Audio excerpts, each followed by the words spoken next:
আসসালামু আলাইকুম। এই ম্যাথটার একটা ছোট্ট একটা বিষয় বোঝার আছে, যে কারণে আমি নিয়ে আসছি।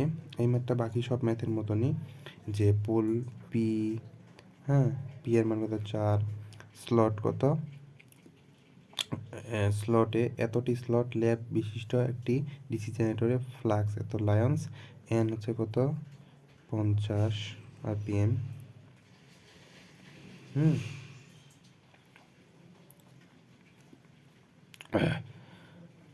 আর হচ্ছে স্লট কত দেওয়া আছে, স্লটটা পরে লিখি। তারপর আছে ইএমএফ, ইএমএফ কত 250 ভোল্ট, মানে ইজিটা, হ্যাঁ। আর ফ্লাক্স, ফ্লাক্স কত দেওয়া আছে 60 × 10⁶ লাউন্জ। Resonance, optimum, Tesla, Roni Parvez, যাই বলো না কেন, ক্যাপাসিটর, রনি পারভেজটা আমি ক্যাপাসিটর, টেসলা, অপটিমাম এগুলো সব বই দেখছি। তো এই সব বইগুলোতেই লায়েন্সের, তো লায়েন্সের ম্যাথ থাকলেই লায়েন্সের ম্যাথ করবা, ওটাতে 10⁻8 লাউন্স এটা করে নি, মানে 10⁻8টা লাউন্স থাকলে আমাকে করে নিতে হবে, মানে ওয়ান লাউন্স সমান 10⁻8 ওয়েবার। ওকে, আমরা জানি যে 1 লাউন্স সমান 10⁻8 ওয়েবার। ওকে, এতটুকুই এই ম্যাথটাতে বোঝার আছে। আর আরেকটা বিষয় বোঝা আছে ম্যাথটা শেষে।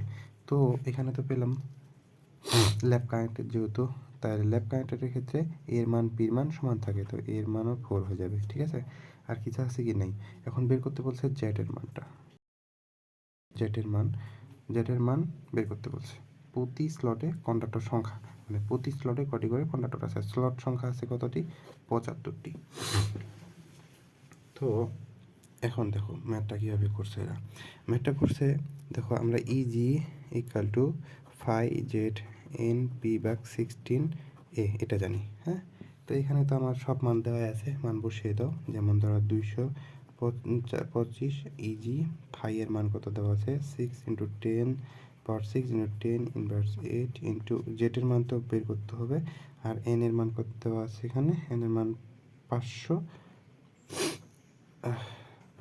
ইন্টু পি এর মান 4, তো 16 × 4, তো এই 4 কেটে গেল। ওকে, তো এখান থেকে আমি কত জেটের মান কত পাবো, জেটের মানটা পাবো 450।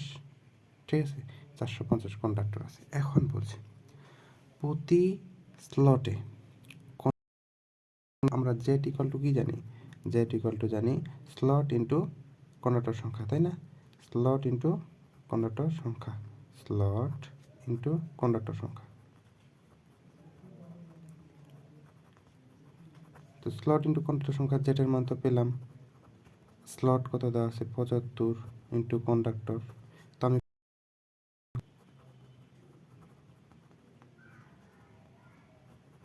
কন্ডাক্টর সংখ্যা, যেটা কন্ডাক্টর সংখ্যা তাহলে পেয়ে গেলাম 6। ঠিক আছে না, এই এতটুকুই। অর্থাৎ এই সূত্র থেকে আমাকে